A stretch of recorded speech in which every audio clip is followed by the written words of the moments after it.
Patriarcado es un juez que nos juzga por nacer y nuestro castigo es la violencia que no ves. El patriarcado es un juez que nos juzga por nacer y nuestro castigo es la violencia que ya ves. Es femicidio. Impunidad para mi asesino. Es la desaparición. Es la violación. Y la culpa no era mía, ni dónde estaba, ni cómo decía. Y la culpa no era mía, ni dónde estaba, ni cómo decía. Y la culpa no era mía, ni dónde estaba, ni cómo decía. Y la culpa no era mía, ni dónde estaba, ni cómo decía. El violador eras tú. El violador eres tú. Son los pacos. Los jueces. El Estado. El presidente. El Estado opresor es un macho violador. El Estado opresor es un macho violador. El violador eres tú. El violador eres tú. Duerme tranquila, niña inocente, sin preocuparte del bandolero, que por tus sueños dulce y sonriente ven a tu amante carabinero. El violador eres tú. El violador eres tú. El violador eres tú. El violador eres tú.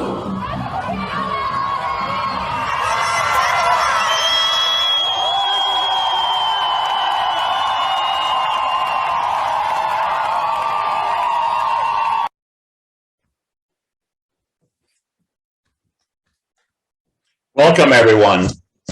My name is Gaston Alonso. I'm the interim director of the Wolf Institute for the Humanities at Brooklyn College.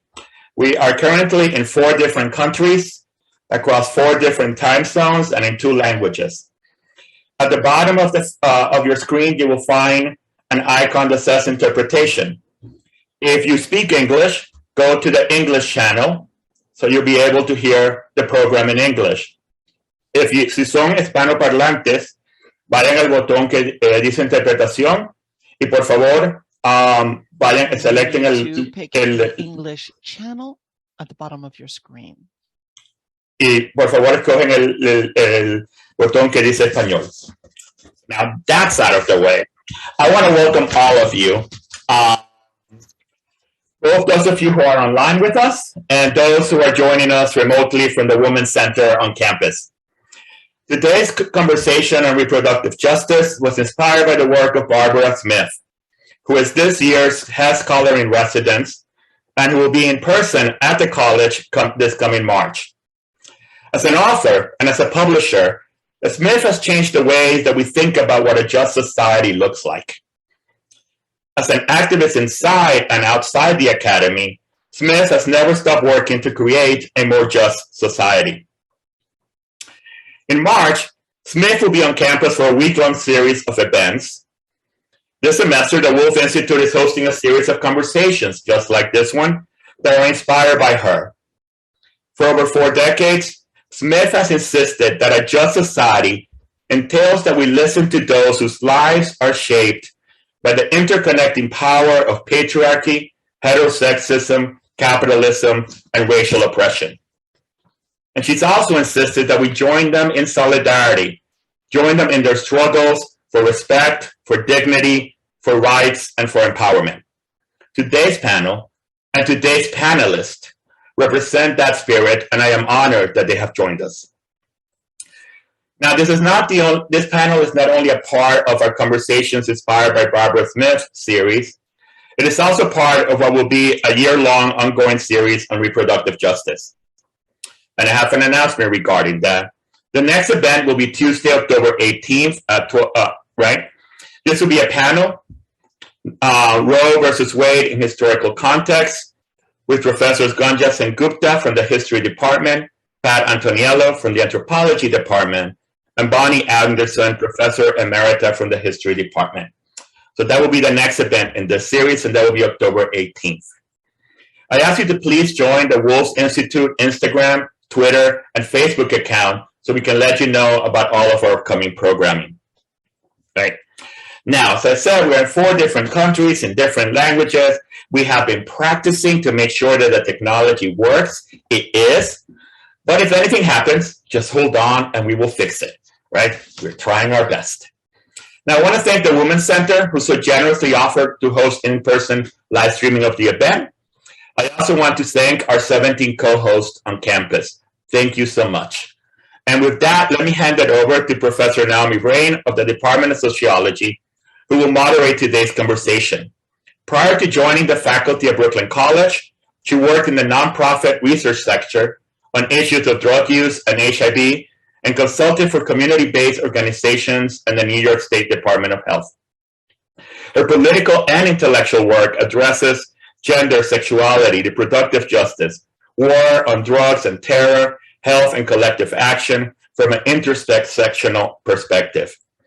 Her current work focuses on self-managed medication abortion as a social movement. And I am thrilled and I am so grateful for her willingness to head today's panel. And so I turn it over to her. Thank you.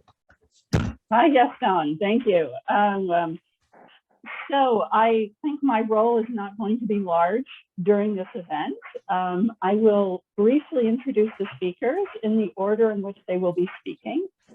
And then I will turn it over to them.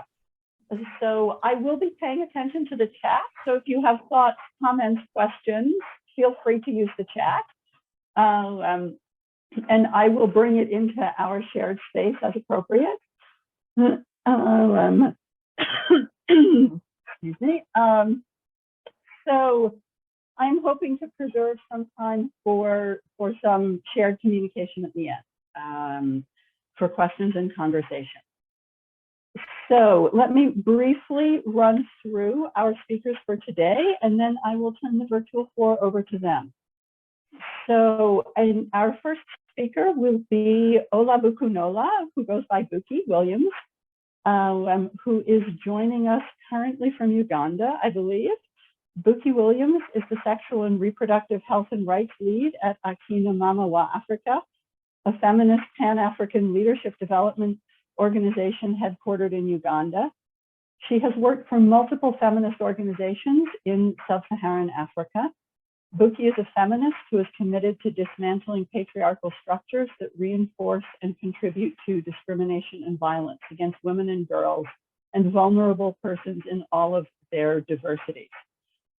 She was educated in the US and Costa Rica, and in 2020 was named a Malala Education Champion for pushing for the implementation of the Children's Rights Act. So she will get us started. Our second speaker will be Dora Barrancos, who is a sociologist. She is a professor at the University of Buenos Aires and principal investigator and former director of the Consejo Nacional de Investigaciones Científicas y Técnicas. In 2012, she was awarded Ciencia Mujeres, 12 Nombres para Cambiar el Mundo, Science and Women, 12 Names to Change the World, from the National Research Center on Human Evolution in Spain. Then our third speaker will be Erin Matson. Erin is a co-founder and executive director of Reproaction, a national group using bold action to increase access to abortion and advance reproductive justice. Erin is a longtime feminist activist and leader with expertise in creating and deploying unique, forceful national and state level campaigns. Erin is also a writer and has been published in multiple outlets. Her blog is available at erintothemax.com, and she is on Twitter at erintothemax. And joining us from Mexico is Veronica or Vero Cruz Sanchez. She is the founder of El Centro Las Libres de Información and Salud Sexual, the Center for Free Information on Health and Sexuality. And she is a feminist and social worker by profession. Las Libres draws on women's local networks to build models for access to safe medication abortion, as well as to assist women in cases where they have been criminalized for abortion or related things.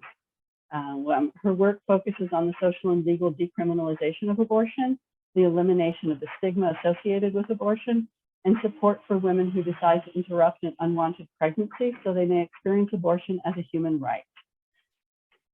And with that, I will turn it over to Buki to get us started. And thank you to all of our speakers. Okay, thanks, Naomi. Hopefully everyone can hear me. I'm going to keep my video off just because of the internet so that we don't get any issues, but I can just quickly say hello, I am here. I'm really grateful to be in company of all of these great speakers, and I'm actually looking forward to learning and this conversation as well. So as Naomi said, I work for Akina Mama wa Africa, which for those who maybe speak Swahili means solidarity.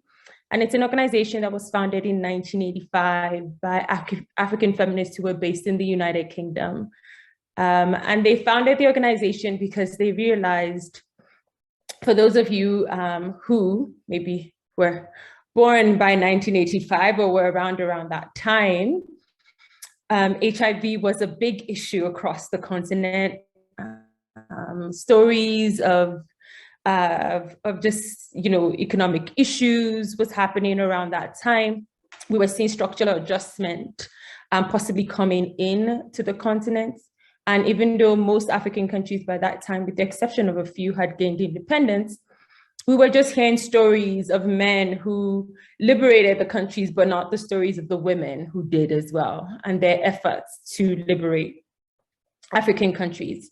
So Akina Mama was at the forefront of creating leadership development opportunities for African women across the continent to be able to come into their own, to be in many ways, to be able to not just be left behind in the conversations that were happening, but to influence directly these conversations and to be able to ensure that the rights of women and girls in all of their diversities were also being heard. And so we've been doing that for the past 35 years. We're well known for African Women's Leadership Institute. And even since we have been founded, sexual and reproductive health and rights has been at the heart of it. Because for many of us who are African feminists, we realize that in many ways, sexual and reproductive health and rights speaks to the political struggles of our continent. In many ways, our bodies are sites for political struggles. We understand that sexual and reproductive health and rights is a contested intervention area, which in many ways is frustrating for those of us who work in the space, because anytime you hear about sub-Saharan Africa, you hear data that breaks your heart, that 533 women out of 100 live births die either from wanting to give birth or unintended pregnancies that they did not want. And so when you hear those, or you realize that we have a burden of 63% of maternal deaths globally, you become very frustrated with our leaders, because what are we talking about when we say we believe women and girls have rights, or gender expansive persons have rights to decide what happens to their bodies? When we say that, and when our government has signed up to international instruments like the International Convention on Population Development, or when feminists fought for one of the most advanced regional treaties, which is the Maputo Protocol. And for those of you who don't know what Maputo Protocol is, it is the protocol that is attached to the African Charter on People and Human Rights. And when that charter was created, the issue of women and girls were not at its heart. I think women is mentioned once in that charter. So feminists pushed and said there has to be a charter that looks at the lives and the needs of women and girls. It was drafted in 1995, I believe, but it did not come into being until 2003. But the struggle was worth it, because if you look at Article 14, especially, you see that it actually really does talk about sexual and reproductive health. And it's one of the few regional treaties that actually does. And not only does it talk about sexual and reproductive health and rights, it actually talks about the right to medical abortion in the case of rape, incest. It also talks about if the mother is in physical or mental distress, she should have a right to medical abortion. More than anything else, it centers the right to life of women and girls. It centers their right to freedom. It centers their right to privacy. It centers their right to determine if they want to have kids or not. It determines if they, want to space their children. It returns that rights back to women, which in many cultures across the world, which is also true for many African countries, women's bodies, girls' bodies, often does not belong to them. And so if we are even going to talk about women's decision-making, and that's a conversation we have at AMWA all the time, because in our other programs, we talk about women's political leadership, we talk about economic justice and climate action. But for us, we know that we cannot have these conversations if women cannot make decisions over their own bodies, if girls cannot, if people in all of their diversities cannot. And that we know that even though legal frameworks are very, very important, we know that the conversations we're having at the societal levels, at the primary healthcare level, for example, where health workers get to determine access to healthcare or access to services, that we need to be having those conversations and how important and how critical they are. But it's not all gloom and doom. We have seen more conversations happening around, for example, comprehensive sexuality education, which is so critical and so important and so vital, right? But it is a struggle, because many do believe that children should not have access to this information, that by providing them with knowledge, what you are doing is corrupting their minds. But we know that based on the research, that if you provide young people with information, and that was the work I was doing at Education as a Vaccine, we had a hotline where young people would call us, asking questions around menstrual health. For example, not feeling comfortable to talk to the adults in their lives about this issue. And so we had to step in. And this is a service that's provided across the continent. Some call it like an ANT hotline, just to find someone that you can trust. Because one of the things we realize is that young people really value confidentiality. They value being trusted with important decisions in their lives.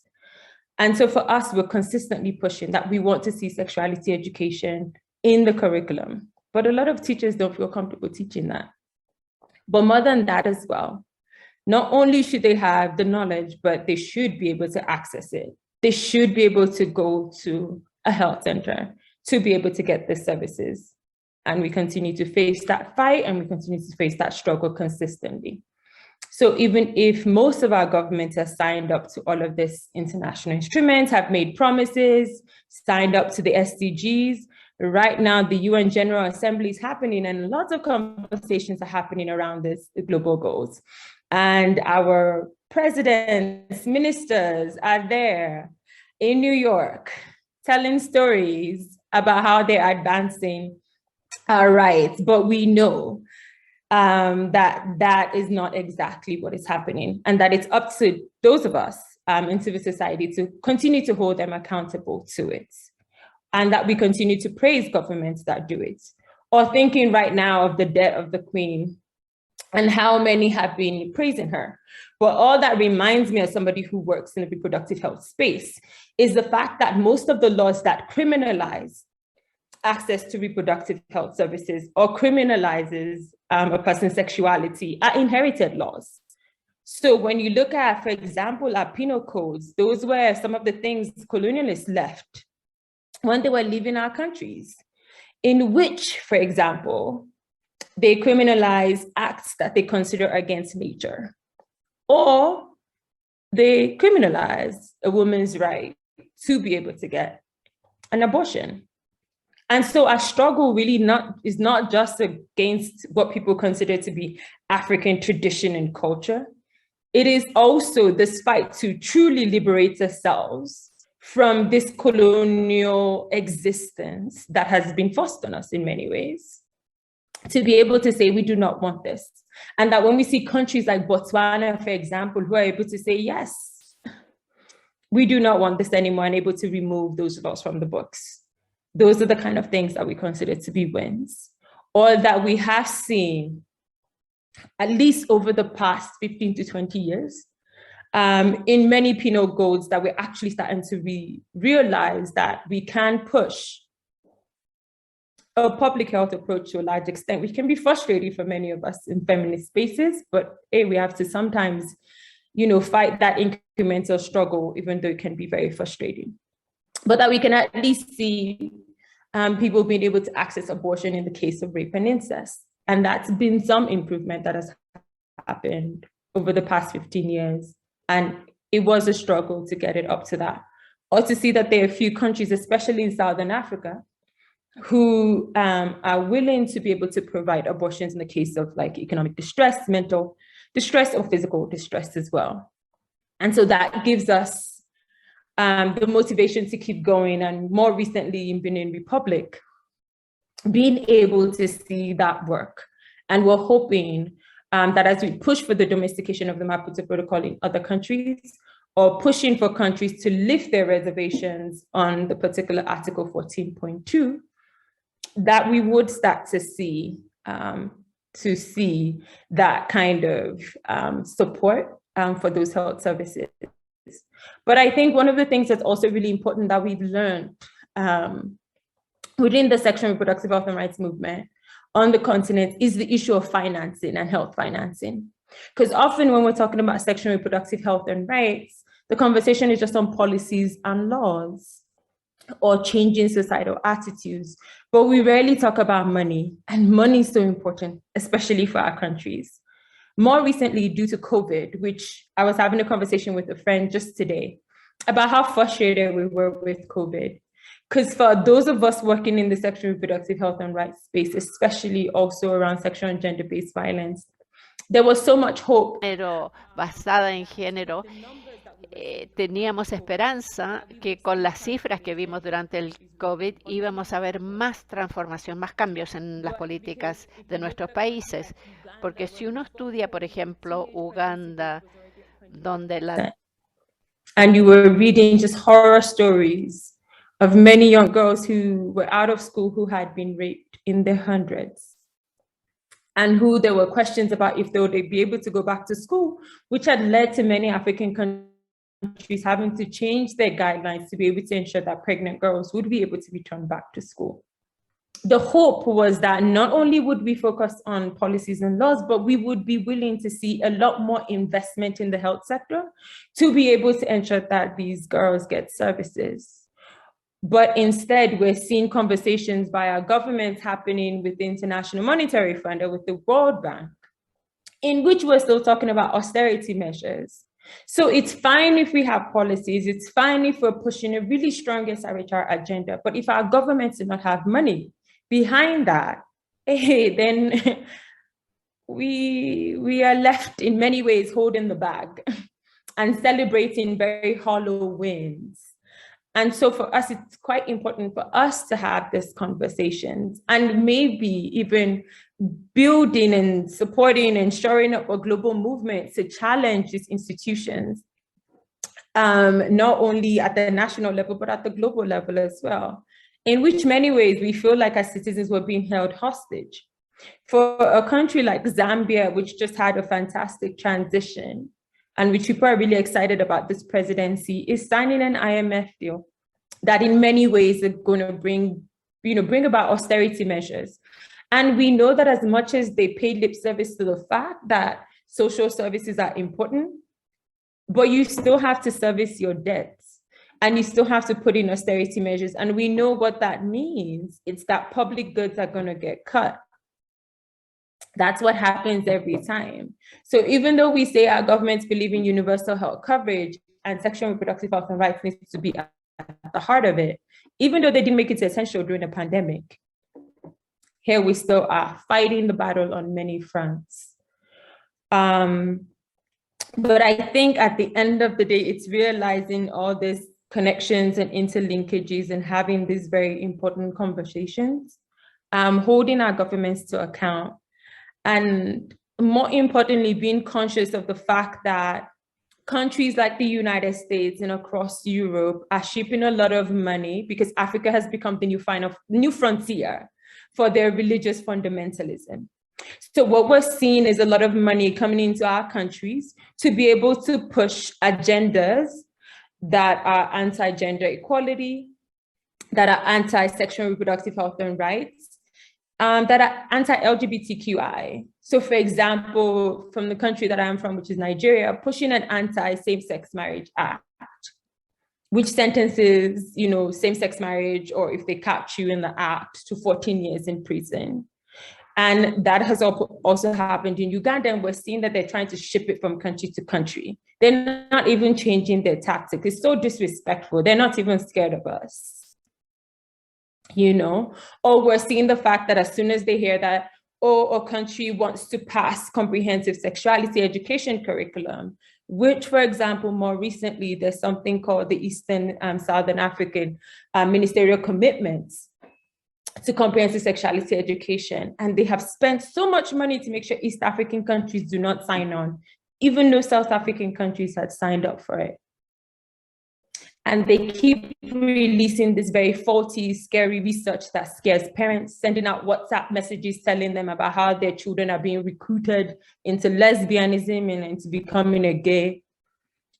And all of these issues. And so it's quite important for us, as we're realizing that, is that not only is opposition getting stronger because they're well-resourced, they're funded, and in countries like Uganda, they sometimes support elections. And so you have in the parliament, for example, a pro-life caucus, which supports that. So the truth of the matter is that we need to build a movement and we need to build collective power. Because if we don't, and if we just sit on the sidelines, what's going to happen is opposition is going to continue to take over the conversation. And I know, yes, Roe versus Wade, I'm going to leave that to other people to talk about, because for me, I find it very difficult to center the West in the way I talk. So I'm in solidarity with my people in the United States. I hope we continue the struggle. That we continue to learn lessons from each other, because we cannot continue to negotiate our rights. But more than anything else, for me, this is a lesson that we do need to build a global movement, because opposition is doing that. And that we need to also start pushing our governments to invest, because opposition is doing that. And so it is quite critical at this time for us to really go back to the drawing board, because we really thought COVID was going to be the game changer. But in many ways, it hasn't. Governments just went back to business as usual instead of the buzzword about building back better. So here we are, and it is not better yet. But we do know, based on the work of Black feminists, of African feminists, that they did not give up hope, that they kept finding opportunities and kept challenging, and we stand on their shoulders to continue this struggle. So thank you very much for this opportunity. And thank you, Buki, for getting us started with by touching on such an amazing range of issues, and by putting front and center colonialism and neocolonialism, global financial institutions, and the horrific organizing done by the US global right, the US right, and the US funded global right. So with that, I will pass it to Dora as our next speaker. Hola, ¿qué tal? Hello, everyone. It's a pleasure to be here. Thank you so much to the university and those who have given us this opportunity to be here on such an auspicious occasion. And I say auspicious because we have an opportunity to continue to grow access to the fundamental rights of women's autonomy. I hope to speak for 15 minutes, and I'll be talking about our struggles, what we've done to get to the point of having a law passed on abortion, our voluntary interruption of pregnancy law. This happened specifically at 4:16 a.m. on 30th of December. And I want to set that date and time in stone because of the extraordinary importance and the before and after, particularly with regard to the efforts made by feminists in terms of the recovery of democracy in Argentina. Let me remind you that Argentina succumbed to a ferocious dictatorship that is known as being a set of conditions of state-sponsored terrorism, primarily between 1976 and 1983, in which we finally had free elections, and Mr. Alfonsín took office as president. Now, those of us who were not necessarily feminists, many of us had been in exile. And the fact is that in the 1970s, the fact that we were in exile sort of made us feminists. And when we returned to Argentina, we found this rebirth of feminist groups and a feminist movement, and a lot of women who had been in the opposition, had been in the resistance to the dictatorship in Argentina, had also picked up the pillar of the return to democracy, and it was not sufficient for a return to democracy in the same fashion it had existed before, but that it needed to be egalitarian, that we needed to have parity in terms of women's role. And so therefore, with the return to democracy, there's a greater clamoring in general for greater equality, and a vast array of feminist groups became much more important. And we had a group of women coming together around a group of women, and particularly Dora Kempinski, who was one of our very first pro-rights, pro-choice, pro-abortion groups. And there are a number of groups, as I've noted, that had focused specifically on abortion rights, and others that looked at topics of sexual and reproductive rights, and that continue to this day to focus more on overcoming the shortcomings of the law in terms of the impediments to abortion. At the time, the Argentine Criminal Code that was reformed between 1921 and 1922 allowed for two exceptions to criminal penalization in the case of abortion. The first was severe risk of life to the mother, and the second was if the pregnancy was the product of rape, particularly if the raped individual was a person who had compromised mental or physical faculties. Now, there were different interpretations of what that meant, but with a return to democracy, it was clear that rape per se was not sufficient cause to allow for an abortion to move forward. And the lack of strict adherence to the code created difficulties. And on that note, let me fast forward and return to the campaign for pro-abortion rights or for the right to abortion in Argentina. In Argentina, we have a long-standing tradition which is original.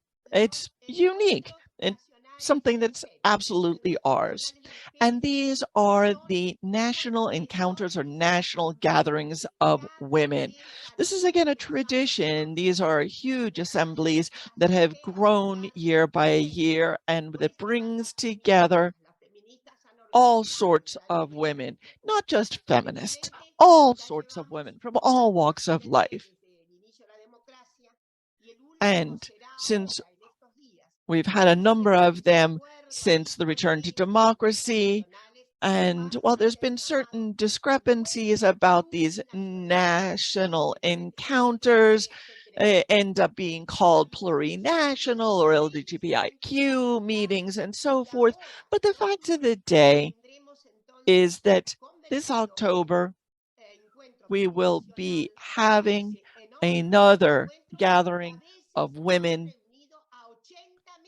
that on previous occasions has brought together 80,000 people. It's a veritable revolution in cities because it truly transforms the locations where these meetings are held.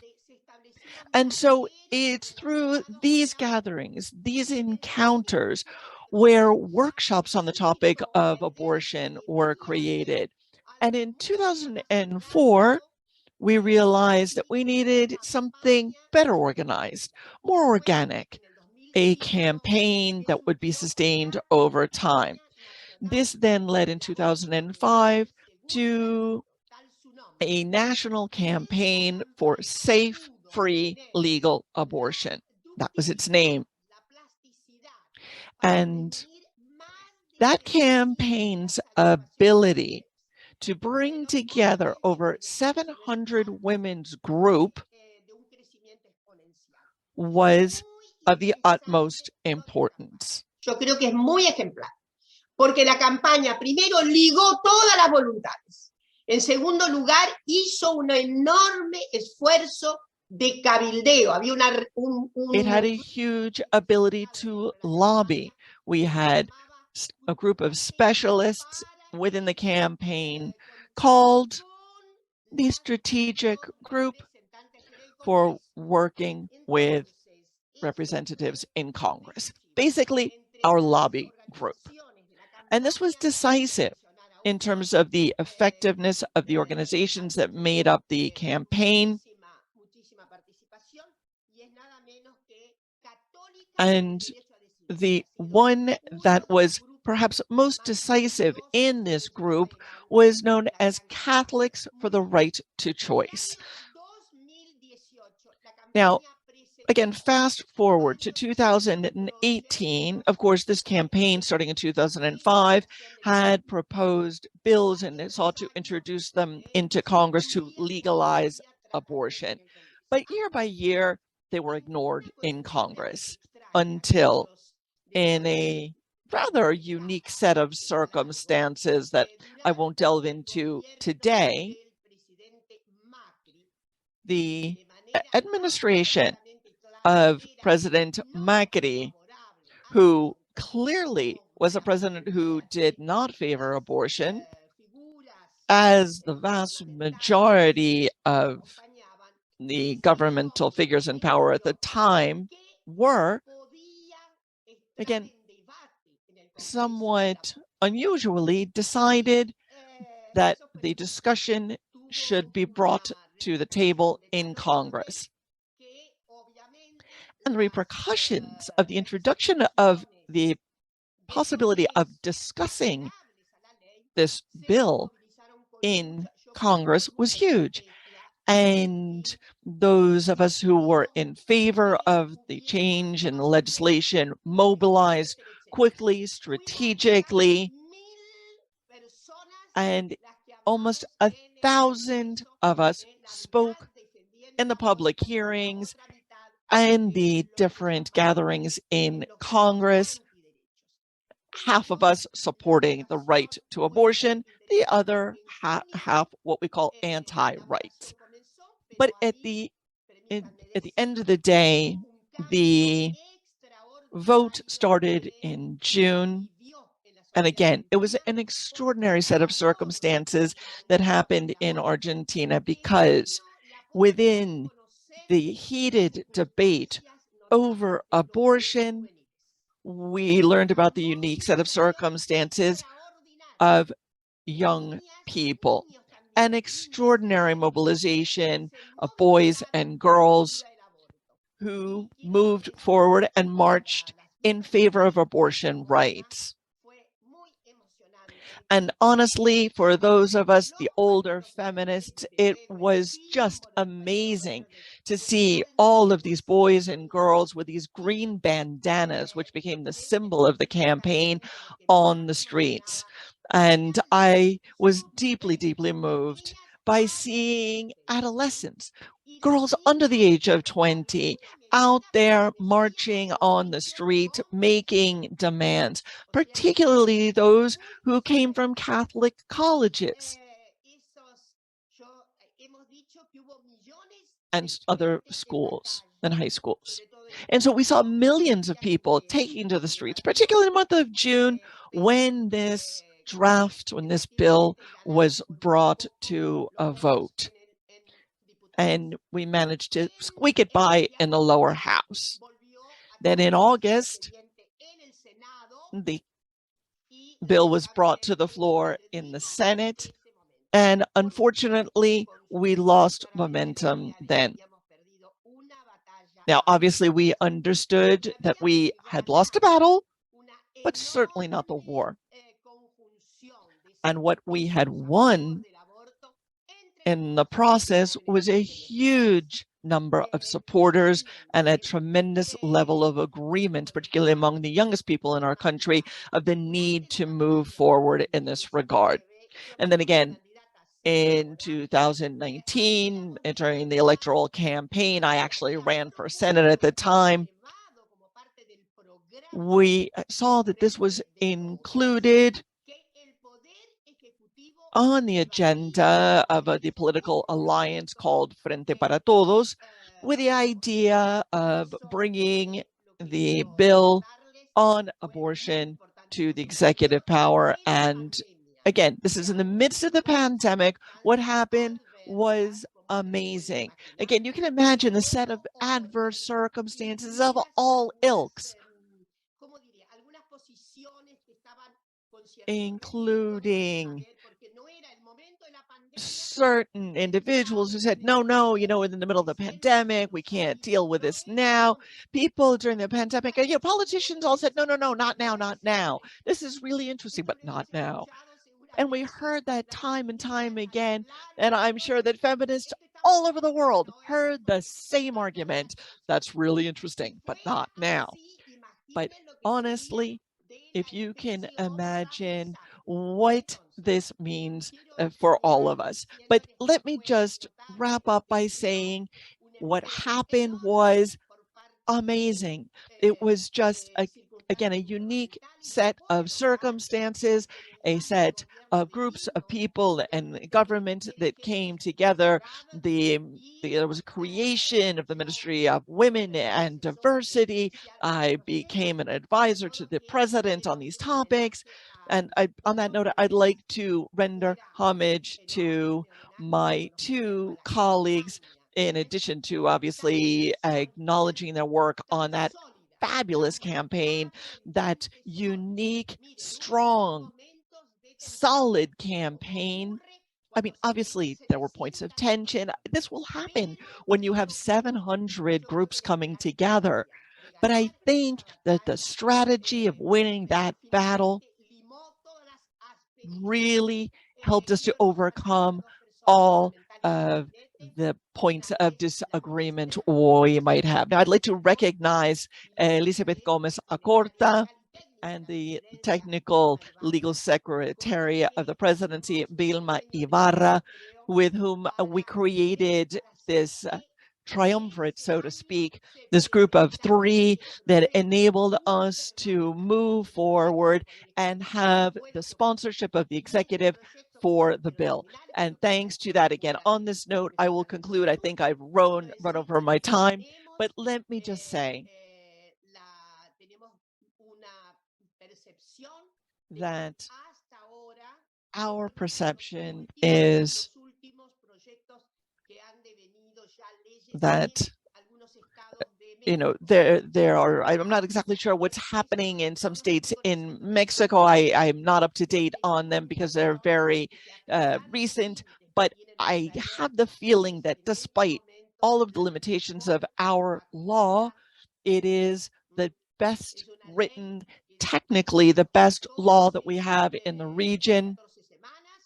We have abortion up to 14 weeks, and that continues to admit that in the case of rape or in the case of the danger of the life to the woman, there is no limitation in terms of the time frame in which an abortion can be performed.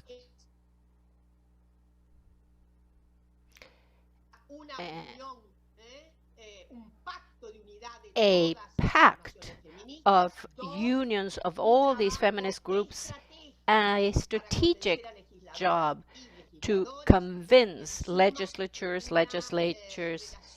and establish a common relationship or joint relationship with the women of all of these groups that agree with us. Thank you very much, and I will be happy to answer questions later. Thank you. Thank you, Dora, for a wonderful explanation of an inspirational campaign. We can all learn from these examples. So Erin is up next. I'm handing this to you to talk about the rather less inspiring situation in the United States right at the moment. And I'll put in a quick plea for saving some time at the end for us to talk together. Absolutely. I will keep an eye on the time, and I'm so pleased to be here. Thank you so much for this invitation, Naomi, and it's so exciting to hear from you, Buki and Dora, and I can't wait to hear from Veronica. So a bit about me, because this is a college audience, I want to start out just to connect personally on a level and let you know why I'm here and why I do this work. I almost died of anorexia in high school, and I fought tooth and nail when I was in college, and actually I had a therapist recommend that I take a women's studies 101 course. I just wanted to share that here because the personal is very political, as we say within feminism. And I do think it's really important, you know, in my process of fully recovering, I connected what was happening with myself with a world that encourages and demands that women take up less space in all aspects of our lives. And I'm committed to fighting that with all I've got. So a little bit more about me, just so you know, prior to forming Repro Action, I'll talk a little bit about that. I was Action Vice President at the National Organization for Women. And I also, Dora, you talked about a couple times about Catholics. I don't speak for it, but I'm a proud board member of Catholics for Choice, among other organizations, really important slice of this work. So, so what the heck just happened in the United States? Well, let me cover that as briefly as possible. So the Supreme Court overturned Roe v. Wade, ending the fundamental constitutional right to abortion that had been in place for 50 years. This was a culmination of a deliberate strategy that the anti-abortion movement had pursued and the US right wing had pursued for 50 years. And so what they had done was they had a couple laser focused goals. Number one, to stack the Supreme Court to overturn Roe v. Wade. Number two, to pass abortion bans in the states and laws restricting abortion in the states that could do two things. One, to chip away at the right to abortion, and two, that could actually be used for challenges in cases to go up to the Supreme Court as they tried to stack that. And then third, to marginalize abortion from all other forms of healthcare in funding and policy in the law. I want to be very clear. My organization, Repro Action, looks very closely at the anti-abortion movement, and we hold them accountable. In fact, we envision a world without them, period, and we are working toward that in action. As somebody who studies them pretty closely, I can say, you know, first and foremost, we need to think of them as a global movement and be clear that much of it is based here in the US. And as Buki was touching on this in her in her talk that a lot of this is being exported around the world, exporting right-wing hate and dollars. In many cases, particularly in places like East Africa, where Buki is from, there are attempts to use it essentially as an experimentation ground for social policy. And I also want to situate that within the broader context of the United States and United States hegemony, not just the US right wing, that there is an attitude in the United States that somehow, that the United States should be the best, should have control. And I think what is happening now on reproductive health rights and justice makes very clear that the time is for the United States to listen and learn from our sisters around the globe on what has worked. This isn't new, what we're facing here in the United States. And there's really inspiring work that has been done that we should be learning from and emulating as much as possible. So I do want to say, at this point, we have roughly half the states have banned abortion. It's just getting worse by the day. If you're looking at Indiana or West Virginia, I mean, you could try to track this stuff. And I know you have a panel coming up on this. It's bad. But I want to also situate it in a broader context. So what is this all about? And in the United States, I would say very clearly, we're moving away from a democratic, by which I mean democracy, represented elected democracy model. And there's been a global shift toward totalitarianism, and the anti-abortion movement is fundamentally a totalitarian movement. And so this is about both the loss of democracy as well as individual freedoms, and it results in enormous oppression for women and people with capacity for pregnancy. So a little bit about Reproaction. I want to share my organization. So we are an organization formed to increase access to abortion and advance reproductive justice. So I co-founded this organization with Pamela Merritt, who was co-director of the organization with me for 5 years. She's now the head of our advisory council and leads Medical Students for Choice. But I want to share some of the analysis that led us to start this organization. I was previously Action Vice President of the National Organization for Women, organization probably more folks have heard of than Reproaction. And what I had seen, I was in that organization during the passage of the Affordable Care Act, when access to birth control was expanded, and access to healthcare more broadly was very much expanded. But actually, abortion rights went down with the passage of that law. And I saw how, in particular, the women's movement and the reproductive rights movement were being called upon to act like a ladies' auxiliary of the Democratic Party, just to cheerlead what was going on, that no one was really standing up for abortion rights, being willing to be unpopular, to chain themselves to the White House fence, that kind of thing. That was a problem that I set out to help solve. Today, Reproaction has 4 primary campaigns that we work on. One is on self-managed abortion. One is on crisis pregnancy centers. One is holding the anti-abortion movement accountable, and we're working increasingly on holding big tech accountable. I'll talk a little bit about each of those just so you can get grounding in our work. But self-managed abortion. So the US is behind on this. Self-managed abortion, just to clearly define it, is when somebody ends their pregnancy outside a medical setting.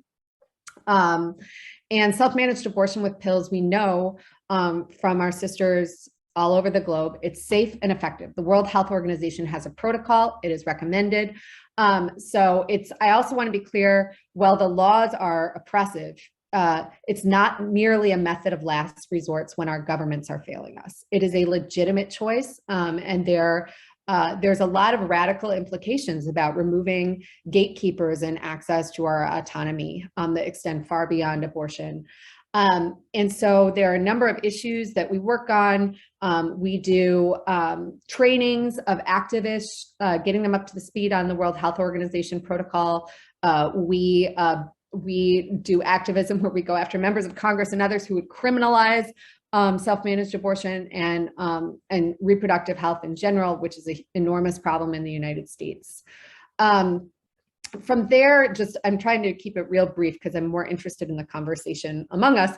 But I do want to share, I had mentioned holding big tech accountable. So that's a piece of the work that we recently got dragged into, or it just came to us. We didn't expect it. But in this context of a post-Roe America, where our government has failed our human right to bodily autonomy and to end a pregnancy, access to information and quality information is, I believe, as important as what happens to the laws. And this actually has global implications because a number of the abortion pill providers are actually global services. And so Facebook is blocking different things in different countries. And so that's an area where we're seeing it's happened to Repro Action several times, our legitimate information is being suppressed, the World Health Organization protocol. Meanwhile, these anti-abortion groups and the right-wing dollars are being allowed to spread disinformation on the platforms, even though they violate the policies. So that's something that we've done a lot of activism on as well. And then I just also want to touch very briefly on the crisis pregnancy centers, because it is a global problem with much of it is headquartered in the United States. So Heartbeat International, Human Life International, CareNet, these are some enormous organizations that have been tied to, there's no other word for it beyond nefarious work around the globe. So here in the United States, we have more than 2,600 anti-abortion fake clinics. If you don't know what a crisis pregnancy center is, the purpose of these institutions is to shame and mislead people who are seeking abortion care. They often pretend that they're abortion clinics. They're around the world, and we know that they are telling people lies, that they are delaying their access to care. And then just finally, what I'll say, and then I'll wrap up, is that it's a great source of concern to go back to an earlier point I had about just democracy and totalitarianism. What we now have are these community level centers that are in all 50 states in the United States and all communities whose purpose is to surveil people with capacity for pregnancy, tied into criminalization. And so I'm very, very concerned about them. And it's something that we do a lot of activism on as well. So with that, I look forward to hearing from other panelists. Thanks. Thank you, Erin. And one of the things I love about Repro Action is the way you put the struggle for reproductive justice firmly within the larger panorama of struggles for rights and justice in the US. And now I'm going to toss it to Vero, who I will just say is one of the people who invented feminist accompaniment for self-managed abortion, so that it may be self-managed, but you are not alone when you are doing it, which is key to thinking about feminist solidarity. It's all yours. Muchas gracias, Naomi, por la presentación y por la invitación a la universidad. Thank you very much for this invitation. It's a pleasure to be here and to share on this panel. And I'm also very briefly going to endeavor to explain the context of Mexico with regard to reproductive rights, but focusing specifically on abortion, the work of Las Libres in Mexico, and also in this concept of solidarity working with the United States, because we have a shared territory and, well, there are walls, of course, that can't be torn down, but we should nonetheless continue to strive to do so.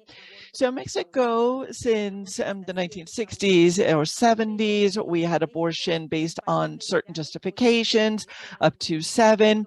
But today, Mexico, of course, is a federal state nation, just like the United States. Each state has its own regulations. So in some states, there were 5 justifications, such as the women's status in terms of their health or risk of death and rape and so forth.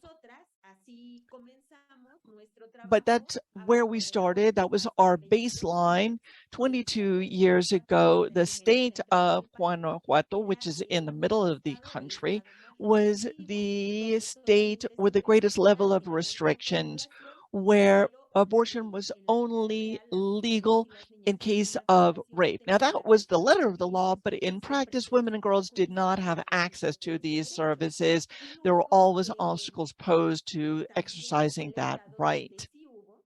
It's also the Hubo muchas mujeres en las cárceles por abortar, incluso por abortos espontáneos. Entonces, sí ha sido uno de los estados más restrictivos. Por eso, por tanta restricción, fue que se nos fue ocurriendo cómo construir el acceso is real. where we really decided to focus on create true access, primarily for victims of rape, but also for all women who sought then to interrupt unwanted pregnancies. As most of you, I'm sure, know, in 2007, in the federal district, known at the time, today, of course, Mexico City, we were able to have abortions legalized up to 12 weeks. And again, today, of the 32 states, only 11 have at-will abortions available that are legal, legal. As our colleague from Argentina said, we have 13 weeks or 14 weeks. Again, it depends on the specific state. But last year in 2021, in September, the Supreme Court of Mexico struck down the three biggest obstacles that we had to abortion in Mexico.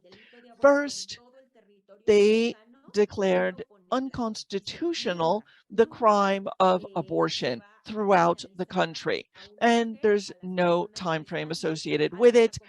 Basically, what they said, that no state could henceforth charge a woman or anyone who assisted her or anyone who engaged in providing an abortion, any abortion service providers, again, could no longer be charged criminally with that offense. That declaration at the Supreme Court level of the inconstitutionality of those offenses meant that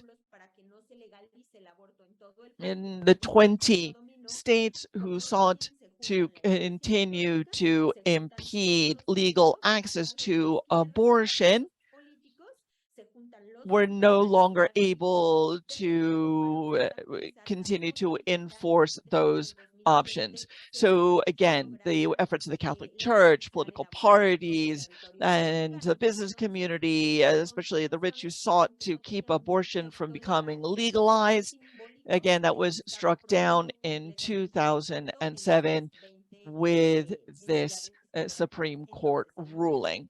And so then on September 20th, 2020, the Supreme Court of Mexico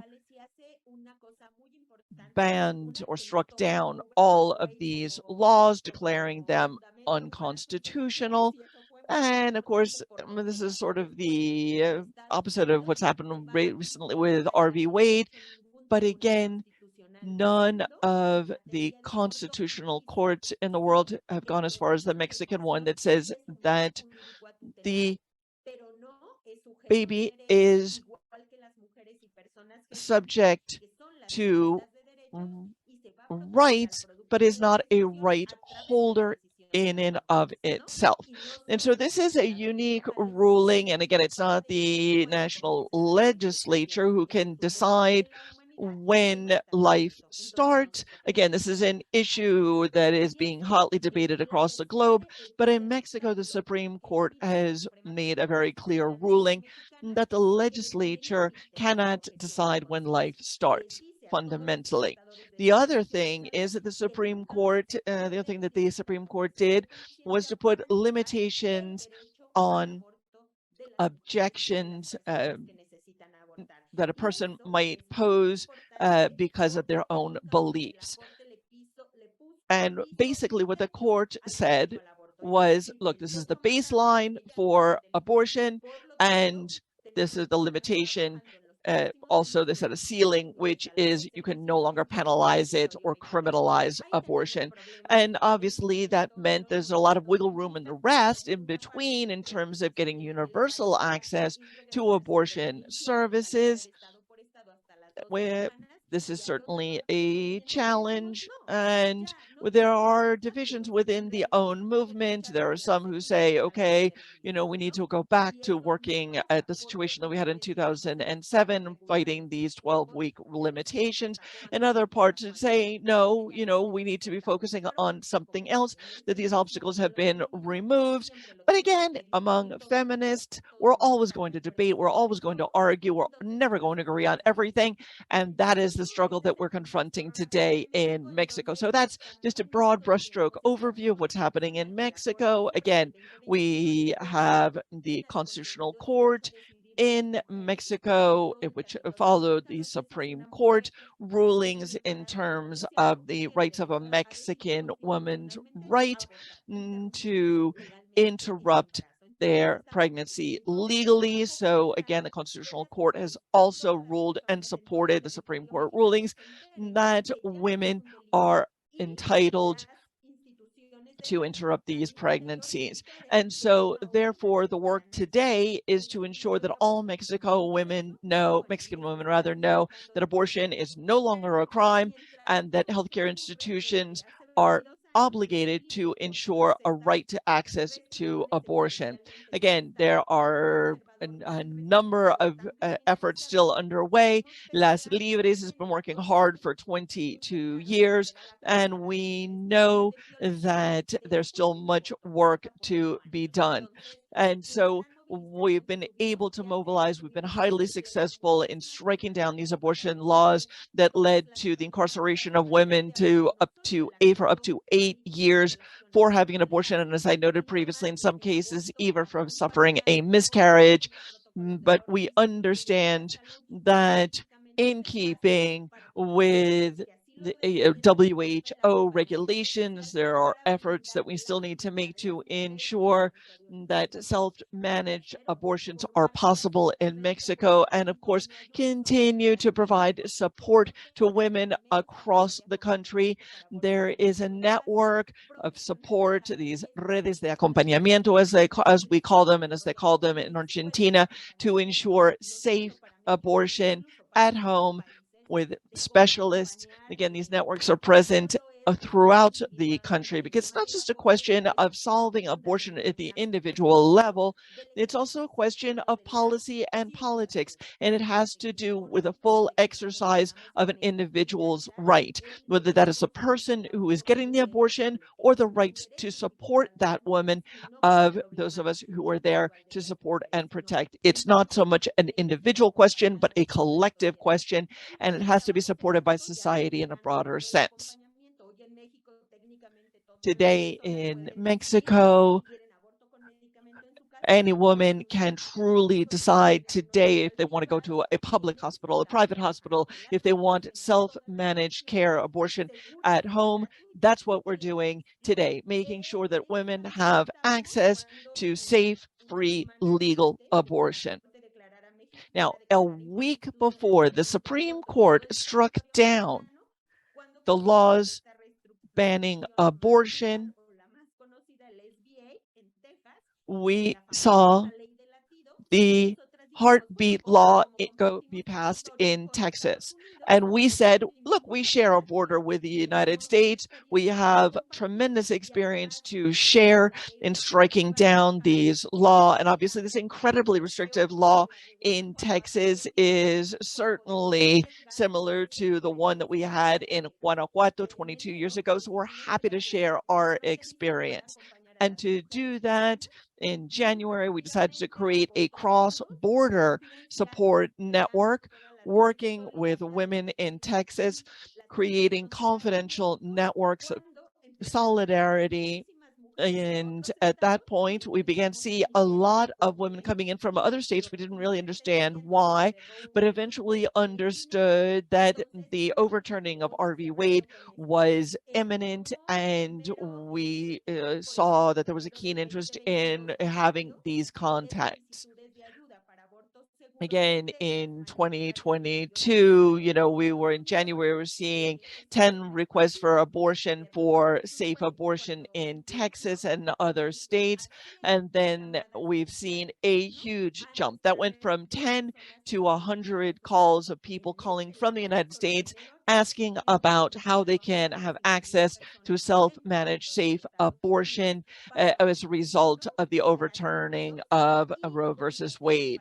And again, we have a network of over 5,000 people in the US that are supporting this effort and working with us hand in hand, because obviously we need to be able to provide support to women that are in the United States who are suffering these restrictions, and that we have volunteers who are supporting there either with medication or as again, we're training people. In these last 6 months, we've trained over 200 different networks to provide this safe, secure support for women who need an abortion.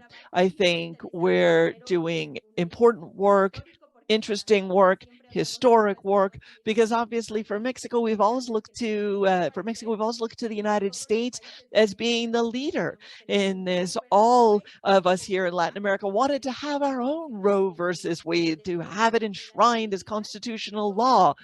But today, of course, the situation is the opposite, and we have a unique and historic opportunity to give back, to provide that support. And we're happy to share across borders, to share our lessons learned, so that people understand that the life of women, of all people, are worth more than any law, and that all these restrictive laws do is to endanger human. Para acompañar de manera segura. Need to continue to support the exercise of a right, even if there are certain limitations in the United States today. And I know the US isn't a big fan of talking about human rights, but the right to health universally is absolutely an imperative, and the United States is still part of the universe. Thank you. Thank you, Vero. And thank you to all the feminists in Mexico who are demonstrating the true power of feminist cross-border solidarity, and what those of us in the global North stand to learn from our sisters in the global South, which all of you on this panel have been demonstrating.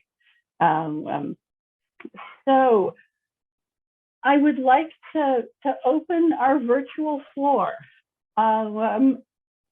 to conversation across among the speakers.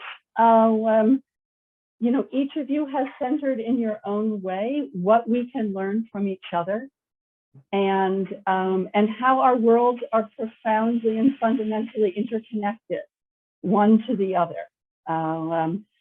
In positive as well as at times negative ways. So rather than take up space, I would prefer to open it up. So raise hands, put something in the chat. Speakers, if you would like to respond to each other, that would be wonderful. I'm not sure whether we lost Buki or whether she moved to a second screen of mine. I can't tell, but at any rate.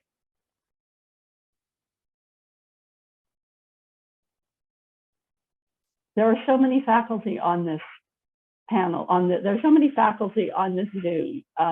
I'm sure that you can come on that some of my colleagues have questions. So I see so many of you here, and we're honored by your presence. Si me permiten, quiero preguntarla primero. If you'll allow me, I'd like to make the first of all, just to say she's lost sound, that I'm very satisfied, and that's as far as we could hear. I just wanted to ask the question because in South America, there is this progression of the anti-abortion groups that were not represented so much by these evangelical nucleus groups, but in the last few years, they have grown.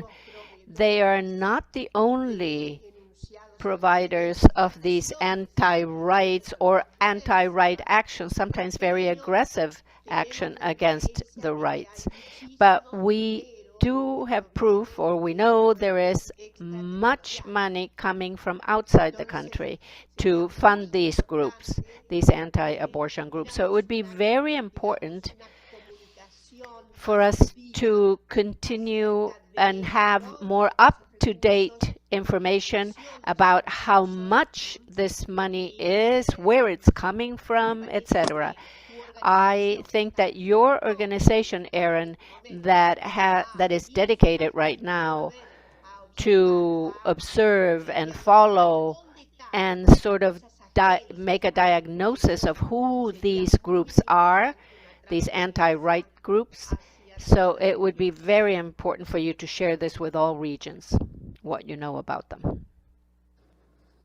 That's so helpful to hear, and thank you for that. I want to be very clear.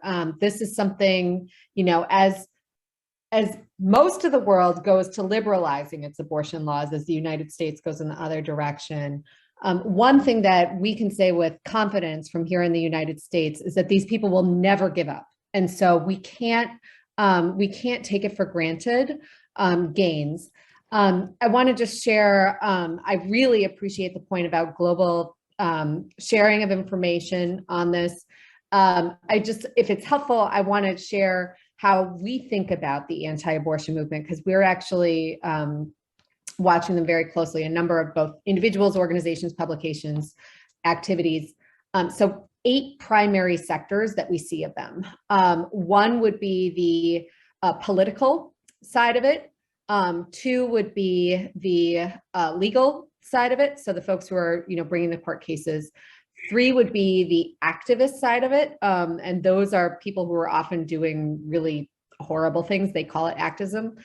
4 would be the outwardly violent side of it. So they don't try to hide it, right? 5th would be their cultural side of it. One thing, they try to pretend they're feminists now. That's a whole thing we could talk about. And these are not in any particular order. Another would be the religious side of it. So they, say it's about religion for them. And then there's their fake medical apparatus, which is not just the crisis pregnancy centers, but fake research, all sorts of things. And then finally, the financial. So it's really a well-coordinated machine. And again, just to tie it to a bigger theme, it really is at the heart of so much anti-democracy, anti-individual freedom movements in the US and around the world. So thank you, Erin. And yes, there's been some discussion of this in the chat as well. So there is a global right. It is funded by the US and Europe, and this is very real. And it is exported in a variety of ways, both through churches and through things that appear to be legitimate policy institutes. So Jean Theo Harris from the Political Science Department has put out a question. She says, in learning from each other, could each of you share one tactic or successful organizing initiative that you have done? So if each of you could share something in particular that felt successful, that would be great.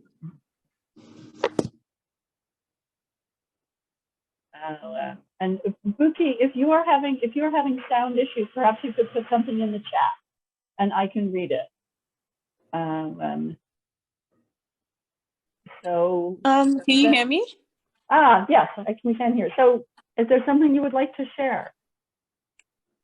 All right, I would say one thing that has, I don't know if there's ever just one thing that's been successful, but I'm just going to talk about the realization of the importance of consciousness raising. One of the things I realized that we took for granted was that we are not building a movement where people actually have knowledge about these issues. I think we take it for granted that it's just only about passion. But more and more now, the importance of knowing how to be political and what the issues are and being knowledgeable about the issues and going through that process of transformation individually and as a movement was very, very critical. And even though donors are often not funding it as much anymore, but it's still so necessary and so important. Because I feel like what is missing in a lot of the conversations that we're having is the lack of political consciousness and lack of feminist consciousness around these issues. And so you then see that when opposition is using similar language, like Erin mentioned, or similar tactics, they are able to get people within the spaces that we work on to support their agenda. And so you then have to be like, no, that is a bad law. Or, when negotiations are happening at the UN and people are supporting things and governments are supporting, people are like, it's not so bad. And you're like, it is. They're just using very bad language that is going to lead to more restrictions. So I think more and more we're realizing the importance of consciousness raising, and it's making that difference when people actually start to realize how important these issues are and how it's connected not just to reproductive health, but like as Erin is saying, it's connected to the bigger picture in terms of politics. Yeah. All right, thank you. Vero, any thoughts about something, just to put you on the spot briefly?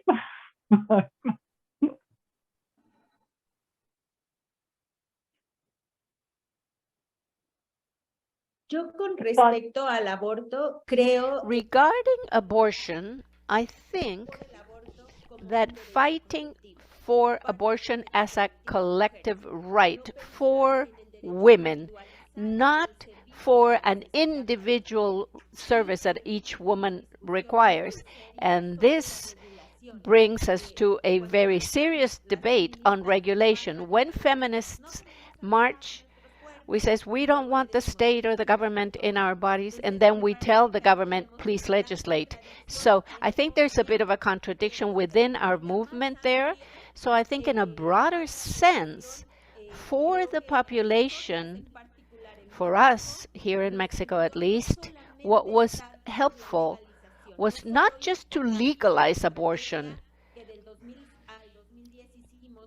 that we all went for in 2010. We were going for legalize it, but how we worked with each woman, with each community, with each family. So what we called the social support to depenalize this, to decriminalize this.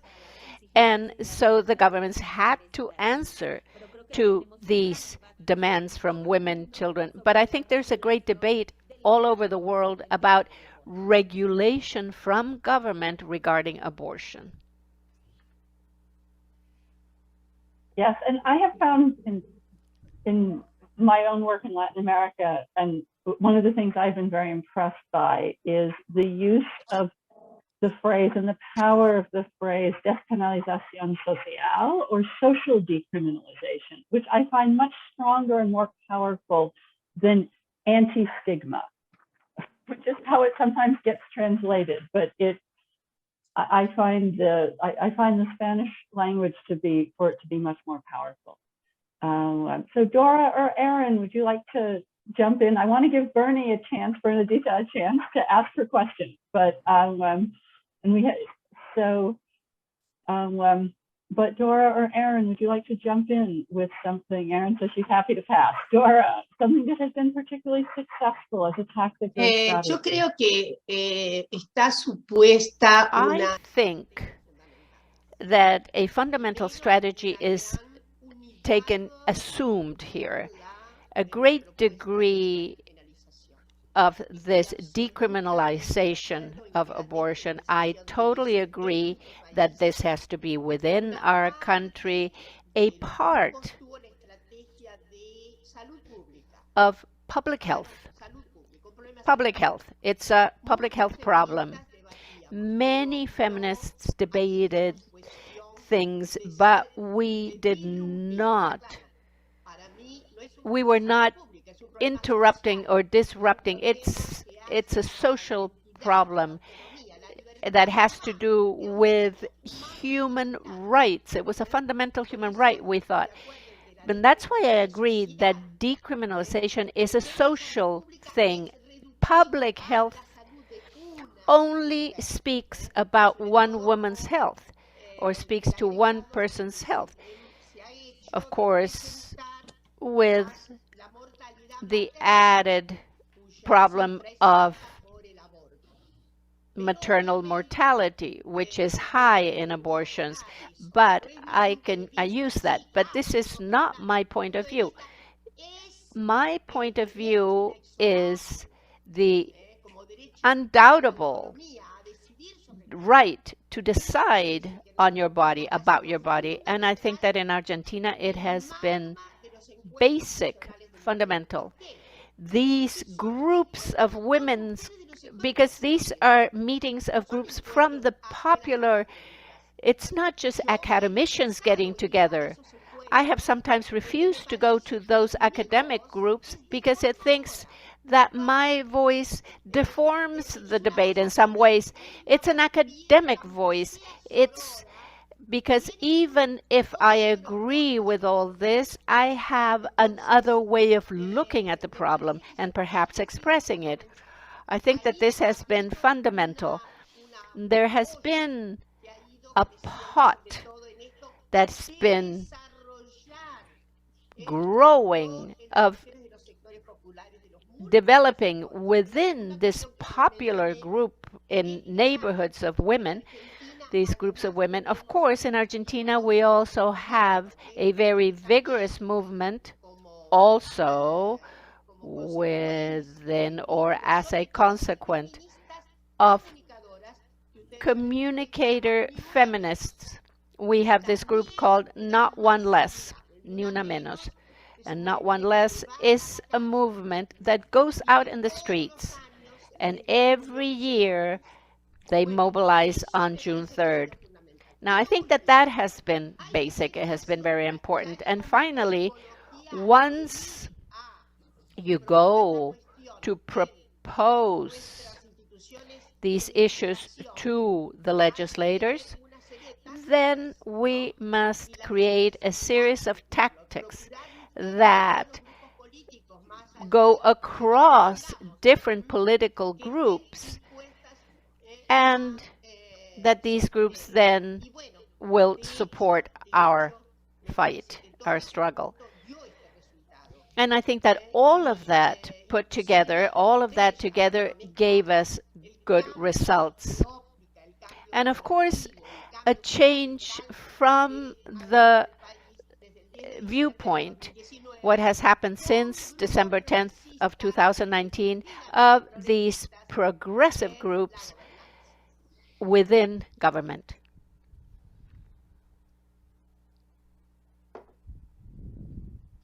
Well, thank you. And Dora, would you speak briefly, perhaps, to Bernadita's question about about the cultural impact and transformation that the pro-choice movement, that the reproductive justice movement in Argentina has had, and how artists and performers came to join the campaign? Bernie, is that I'm reading from her post in the chat. Bueno, yo creo que, insisto, el magma ha sido posible. Well, I insist. I think this magma, well, there's also a phenomenon within that comes from politics, and I'll tell you why.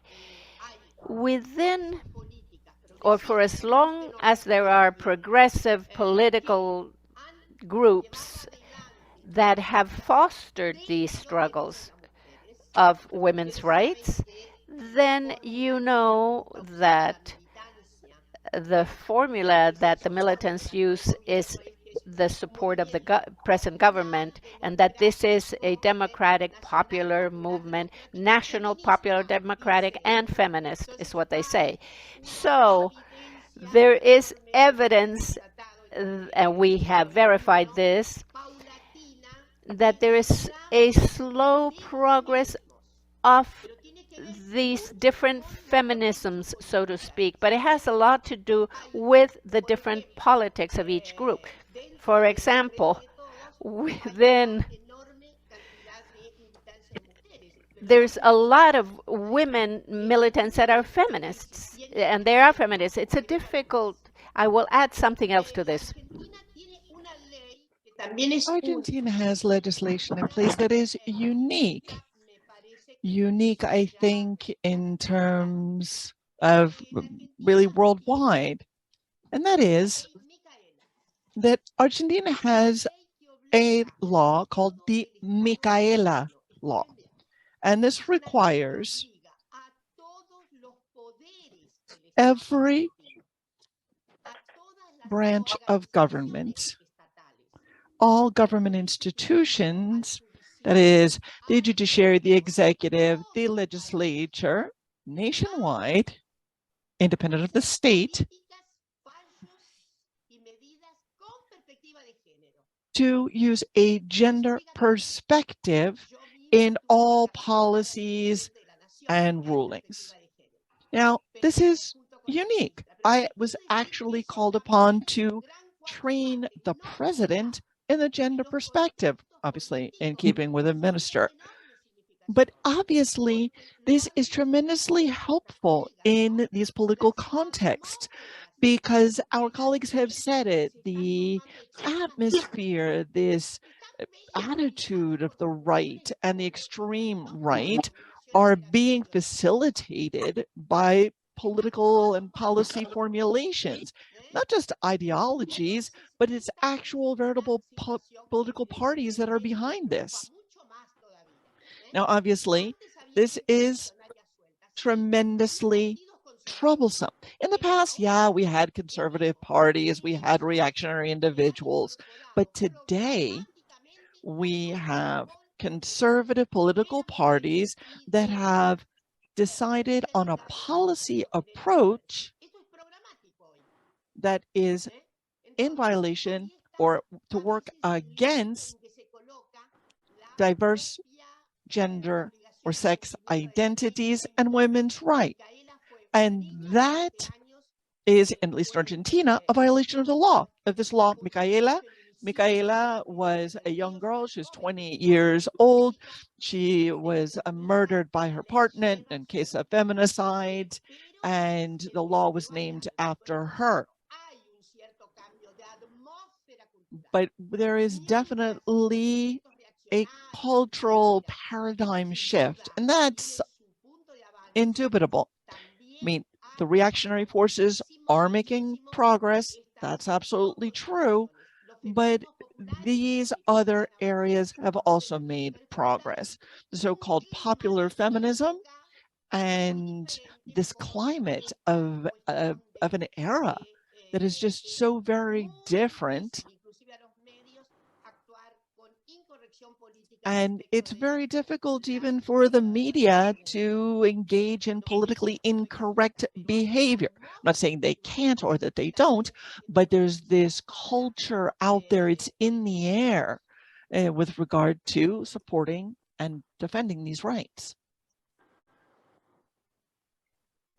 All right, thank you, Dora, and thank you, everybody. So there's one last comment from Erin that I wanna put out into the room and not just leave in the chat. That she says that she believes with her whole heart that nothing undermines the anti-abortion opposition like self-managed abortion. They cannot control it. It shows the world they can't control us, no matter what they do to the laws and how many people they hurt. Abortion is unstoppable, in the phrase of Reproductive. So thank you, everybody. This has been an amazing panel and a wonderful audience. And I just want to toss out a last reminder that Gaston announced at the beginning that on October 18th, So in about a month at 12:30, there will be a panel on Roe v. Wade in historical context that will center the US politics, including the US extreme right. And we put out a bunch of information in the chat, and I believe we agreed to compile some information and send it to folks. Gaston is nodding. Yes, we did agree to do that. So thank you, everybody. I know we've gone over time, but especially thank you to our wonderful and amazing panelists who have joined us from literally all over the world to share their experience. And Buki is here at, at 10 o'clock at night where she is, I believe. Thank you, everyone.